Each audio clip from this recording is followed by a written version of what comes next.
PDF ကိစ္စတွေအချင်းချင်းမှလည်းသတင်းတွေကသူတို့ချင်းချင်းမှလည်းမယုံကြည်မှုတွေကပိုကြီးထွားလာတယ်အခုရေးဘလူးဆိုတဲ့ဒါမယုံကြည်မှုဆိုတာသူ့အောက်ကလူရင်းနဲ့သူတို့ကြားမှာမယုံကြည်မှုတွေဖြစ်လာပြီပြောရတော့ရေးဘလူးဖွဲ့ထဲမှာလည်းရှင်းပြတော့ဟိုတချို့တွေမရှိဘူးလားလို့မင်းရှိနေတာပေါ့ရှိနေတော့လုံသေးရှိလို့လည်းဒီလောက်တိတိကျကျကြိုင်နေခဲ့တာပေါ့ဗျာဘာလို့ကနှစ်ရှည်လာများစောင့်ကြည့်ထိန်းချောင်းပြီးတော့မှပိုင်ပြီဆိုတော့တွေ့ထဲ့တာဒါပေမဲ့ရေးဘလူးကလည်းကန်ကောင်းတဲ့ခါကျလွတ်သွားတယ်ဒါမှမဟုတ်လဲကြိုတင်သတင်းရတဲ့ခါသူမို့သူကိုယ်တိုင်ကဟိုဒါတွေကိုဒီကိစ္စကိုသူကိုယ်တိုင်ကတခုခုတော့စဉ်းစားထားလို့သူရှောက်ထွက်သွားတာပေါ့ဗျာဒီတိုင်းတော့ပလိန်ကဒီဘုံကျဲမနေကြမှာဒီကောင်ထထွက်သွားတယ်ဆိုတော့မျိုးကြီးပြဿနာထူးခြားနေတယ်ဖြစ်စေအဲ့တော့သူတို့ချင်းကြားမှာကမညီညွတ်မှုတွေအချင်းကြားမှာလည်းဒီမယုံကြည်မှုတွေအချင်းကြားမှာလည်းဒီအဝေမတက်မှုတွေကဖြစ်နေတယ်ဖြစ်တာမှဘယ်လောက်ဖြစ်လဲအခုမင်းကုန်းဘက်မှာလည်းဖြစ်တယ်ဟိုမင်းကုန်းမှာဖြစ်တော့ဘယ်လိုဖြစ်လဲဆိုတော့ဒီ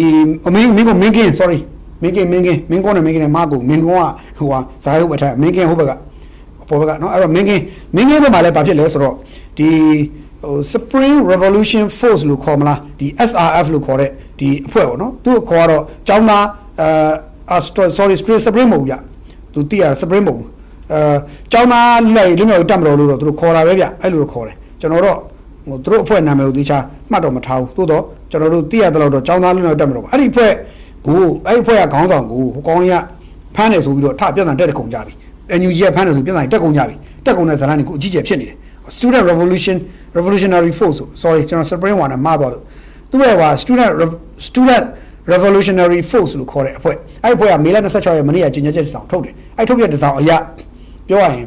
ပြဿနာတွေကအချင်းချင်းတက်ပြီပေါ့နော်အဲ့တော့မင်းကင်းမြို့နယ်ကနော်ကျောင်းသားတော်လှန်ရေးတပ်တော်ရဲ့ဥက္ကဋ္ဌဆိုတဲ့ပုဂ္ဂိုလ်ကိုစံတင်ထွန်းဆိုတဲ့ပုဂ္ဂိုလ်နဲ့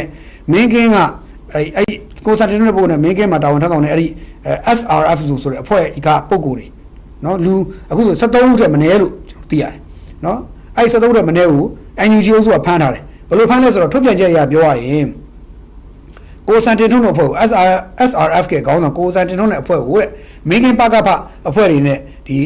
NUG ရဲ့ကာကွယ်ရေးဝန်ကြီးဌာနအဖွဲ့တွေကဒါ Zoom ကနေပြီးတော့တွဲဆုံဆွေးနွေးမှုတွေလုပ်ရင်းနဲ့ပြီးလည်းပြီးတော့သူတို့ကိုတဲ့ဟိုပြောဆွေးနွေးစရာရှိလို့ပါဆိုပြီးတော့ဒါအညာလေရွာဘက်ကိုတွဲဆုံမှုခိတ်ချင်းနေပေါ့ဗျာမင်းကင်းအညာလေရွာကိုချင်းတော့အဲ့ကိုစံတင်ထွန်းတဲ့အဖွဲ့ကအဲ့ရွာကိုအုပ်ချုပ်မှုတွေအဖွဲ့နေသူတွားကြတယ်ပေါ့တွားတဲ့ခါကျတော့ကိုလေးကောညနေပိုင်းလောက်ရောက်ကောအဲ့မင်းကင်းပကဖအဖွဲ့ကနေပြီးတော့လမ်းဖြတ်ပြီးတော့တိုက်ခိုက်မှုလုပ်ပြီးတော့အဲ့ဥက္ကဋ္ဌကိုစံတင်ထုံးတဲ့အဖွဲ့တွေကိုဖမ်းခေါ်သွားတယ်တဲ့ဖမ်းခေါ်သွားတဲ့အခါမှာဖမ်းခေါ်ကောင်းလားဆိုပြီးတော့အဲ့မြို့ကန်ပြည်သူရွာကန်ပြည်သူတို့ကအတင်းဝိုင်းဝန်းကက်ကွက်တဲ့ခါကျတော့ကက်ကွက်တာကိုပဲစတင်ကက်ကွက်ရိုးလို့တော့ပဲအတင်းပြန်ဆွဲလာလို့တော့အဲ့ဒါတို့ပြစ်ခတ်ဖမ်းဆီးရလို့တော့ပြည်သူတွေထိခိုက်ဒဏ်ရာရှိဘူးလို့ဖြစ်ကုန်တယ်ဖြစ်ပြီးတော့အခုဖြစ်တဲ့ဖြစ်စဉ်ကအခုလွတ်ပြီလားဆိုတော့မလွတ်ဘူးနော်မလွတ်ဘူးပေါ့26ရက်နေ့ကဖြစ်တာမနေ့က26ရက်နေ့ဖြစ်တာအခုဘယ်သူမှမလွတ်ပေးပဲနဲ့တော့ဘာလို့လဲဆိုတော့ဖမ်းထားပြီးတော့သူတို့ကဟိုစစ်စစ်ရရှိလို့ဖမ်းတယ်ဆိုပြီးခေါ်ပြီးတော့အဲ့မှာအရက်သားတွေပါတနက်နဲ့ပြစ်ပြီးတော့ချင်းချောက်ပြီးတော့နောက်မလာရလာကြည့်ကိုဘာညာလုပ်တယ်လုပ်တော့အဲ့ဒါနဲ့ဖြစ်ကုန်တော့ဒီမင်းကင်းဒေတာကန်ပြည်သူလူကမကျေနပ်ဘူးသူတို့ရဲ့ဥက္ကဋ္ဌကိုနော် Student Revolutionary Force ရဲ့ဥက္ကဋ္ဌနဲ့ဖမ်းထားသူတွေအားလုံးကိုပြန်လွှတ်ပေးဖို့ဆိုပြီးတော့ဒေတာကန်ပြည်သူလူကဆန္ဒပြတောင်းဆိုမှုတွေဒီနေ့လုပ်ပြီဒီနေ့29ရက်ဒီနေ့မှာလုပ်တယ်ချက်ချင်းလုပ်တဲ့ခါကျတော့သူတို့ကအဲ့လို့တဲ့ခါမှာသူတို့ရိုးတန်းမဟုတ်တော့ဘူးသူတို့သုံးတဲ့စကားလုံးတွေပြတဲ့ဓာတ်ပုံလေးတွေကကျွန်တော်စိတ်ဝင်စားလို့ကျွန်တော် screenshot လေးနဲ့တင်ထားတာရှိတယ်ခင်ဗျားတို့ကျွန်တော်ပြရတော့မယ်တော့ဘာရေးထားလဲဆိုတော့ဆန္ဒပြကြတာပေါ့နော်ဒီ NUG ကိုဆန္ဒပြတာပေါ့တော့ဘာလဲဆိုတော့ NUG ဆန္ဒပြချိန်မှာတောင်းစားပြီးတော့ကောင်းစားနေကြတဲ့အာဏာရှင်လက်သက်အလိုမရှိတဲ့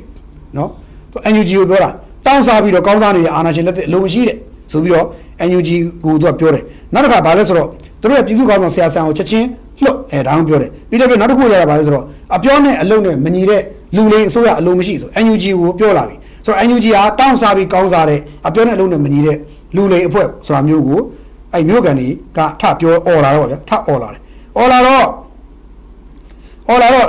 ့ဒီကောင်တွေအဖွဲ့တွေအကုန်လုံးကအဲ့လိုអော်ပြီးဆန္ဒပြပြကုန်ကြတော့လှုပ်ပေးသလားဆိုတော့မလှုပ်ပေးသေးဘူးမလွတ်ပေးတဲ့အပြင်မေးကြတာပေါ့မင်းတို့ဘာဖြစ်လို့ဖမ်းတာလဲဘာညာဆိုပြီးလူတို့ကမေးတယ်အဲ့တာဝန်ရှိသူတွေကဝိုင်းမေးတယ်နောက်တစ်ခါအခြားသောသူတို့နဲ့ SRF နဲ့ဟိုမိတ်ဖက်အဖွဲ့အစည်းတွေက NUG ကိုမေးတယ်နောက်ဆုံးမီဒီယာတွေကအစနေဖုန်းလက်ကိုမေးတဲ့အခါမှာသူတို့ကဖြည့်ရှင်းချက်တခြားတစ်ခုမှမပေးဘူးခေါင်းစဉ်တစ်ခုမှဖြည့်ရှင်းမပေးဘူးမပေးဘဲနဲ့ဘာလုပ်ကြလဲလို့မေးနော်မပေးဘဲဘာလုပ်ကြလဲလို့မေးသူတို့ကိုဖမ်းပြီးစစ်ဆရာရှိလို့နော်တိုက်ကြားချက်တွေရှိလို့ဖမ်းတာဆိုပြီးတော့လုပ်တယ်တိုက်ကြားချက်တွေရှိလို့ဖမ်းတာဆိုပြီးပြောလာတယ်ပြောရင်တော့ဖမ်းတယ်တိုင်ကြားချက်ကြောင့်ဖမ်းတာပါဆိုပြီးပြောတယ်ပြီးရင်နဲ့လက်ရှိ SRF ခေါင်းဆောင်အပါဝင်73ဦးကိုဖမ်းထားတယ်ပြီးရင်အဲ့ဒီဒေသပဲမင်းကင်းဘက်ကအဲ့ဒီဒေသတွေအကုန်လုံး SRF ကလူတွေရောသူ့ရန်တရားတဲ့လူတွေအကုန်လုံး ထပ်ပြီးတော့ဖမ်းအောင်ပါဆိုပြီးတော့ဒီနေ့ဆို NUG ဘက်ကတယောက်က NUG ဘက်ကမင်းကင်းပကဖဘက်ကထုတ်ပြောတာဖမ်းအောင်ပါတဲ့မင်းကင်းရဲ့ပကဖတာဝန်ခံဦးမင်းစိုးကထပ်ပြီးတော့ပြောတယ်ဖမ်းအောင်ပါတဲ့လောလောဆယ်ခေါင်းဆောင်အပေါင်းဝင်73ယောက်ဖမ်းထားတယ်နောက်ထပ်ဖမ်းရမယ်ရှိသေးတယ်ဆိုပြီးတော့ပြောတယ်အဲ့တော့ဒီလိုဖမ်းတဲ့ကိစ္စနဲ့ပတ်သက်လို့လူတို့ကမကျေနပ်ဘူးဆိုပြီးတော့ပြောရမယ် NUG ကဖမ်းသေးပဲဘာလို့ဖမ်းလဲမေးရင် NUG ကိုသူကဖမ်းခိုင်းနိုင်မေးသူတို့ရဲ့ NUG ရဲ့အပေါ်မှာဘယ်အဖွဲ့ရှိနေလဲဆိုတော့စကိုင်းဘက်က NUG ရဲ့အပေါ်မှာပါရှိနေလဲဆိုတော့ KIA ရှိနေတယ် KIA ကဖမ်းခိုင်းတယ်ဆိုတဲ့သတင်းကတဖြည်းဖြည်းထွက်လာတယ်ရှင်းပြရင်တော့ငကားတော့လည်း KIA က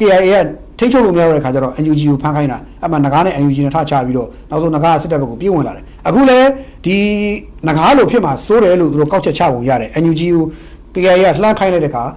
NUG ကလူတွေကအသေးအံထားပြီးပခါပါထဖမ်းတယ်ဖမ်းတော့ NUG ရဲ့ဗဟိုကအုပ်စုတွေကအဲ့ကိစ္စကိုဘယ်လိုရှင်းရမှမသိဘူးမသိတဲ့ခါကျတော့မထူးတော့ဘူးဆိုပေါက်တယ်နှစ်ဖူးတိုးမထူးဖမ်းကွာဆိုအကုန်လျှောက်ဖမ်းပြီးတော့သူတို့တိုင်ကြားချက်တွေကြောင့်ဖမ်းတာပါဆိုပြီးတော့ပြောတယ်တိုင်ကြားချက်လို့ပြောရင်လည်းခိုင်မိုင်းတိုင်ကြားချက်ရှိလားဆိုတော့မရှိဘူးအဲ့ဒီနေမြေမှာအာနာပြိုင်နေပေါ့ဗျာအာနာပြိုင်နေတို့နောက်တစ်ခါပါလဲလူတို့နှိမ့်ဆက်ကလူပြုတ်တယ်ပါစသဖြင့်မျိုးစုံပေါ့ဗျာစကလုံးအုံတို့ကြီးတွေမျိုးစုံပြောတယ်တောင်းပေမဲ့လူတို့ကဆန္ဒပြတာကခုနဒီအဲ့ဟို SRF ခေါင်းဆောင်ဘက်ကနေပြီးတော့ဆန္ဒပြနေကြတာဟောပြနေကြတာ NUG ကိုဘာလဲဆိုတော့တောင်းစားပြီးကောင်းစားတဲ့လူလိန်ဂရိမတီလူလိန်နဲ့အဖွဲ့ဆိုပြီးတော့ဒါဟိုဘက်ကလူတို့ကဆန္ဒပြတာကြီးကျယ်လောက်လာတယ်အဲ့တော့သူတို့ချင်းချင်းကြားမှာကအဲ့လိုဖမ်းလိုက်စီးလိုက်ဆန္ဒပြလိုက်အဲ့လိုနဲ့သူတို့ချင်းချင်းကြားမှာလည်းရှင်းပြရင်တော့မခိုင်မာတဲ့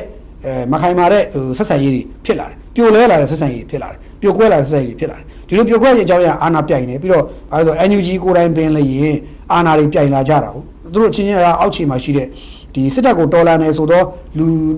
တပ်ဖွဲ့တွေပေါ့တပ်ဖွဲ့တွေကိုလုံး NUG ကိုယ်တိုင်ကတပ်ဖွဲ့ကြီးတစ်ဖွဲ့ကိုပြိုလဲအောင်လို့ဖြိုလဲပြနေအောင်တွေ့ရတယ်ဆိုတော့ဒီလိုဖြိုလဲပြနေတဲ့နောက်ွယ်မှာ NUG အဲ့လိုဖြိုလဲပြနေတဲ့အဲ့ဒီလောက်ရတဲ့နောက်ွယ်မှာဘာရှိတယ်လဲပေါ့ဒါစဉ်းစားကြရဖြစ်လာတယ်ဆိုတော့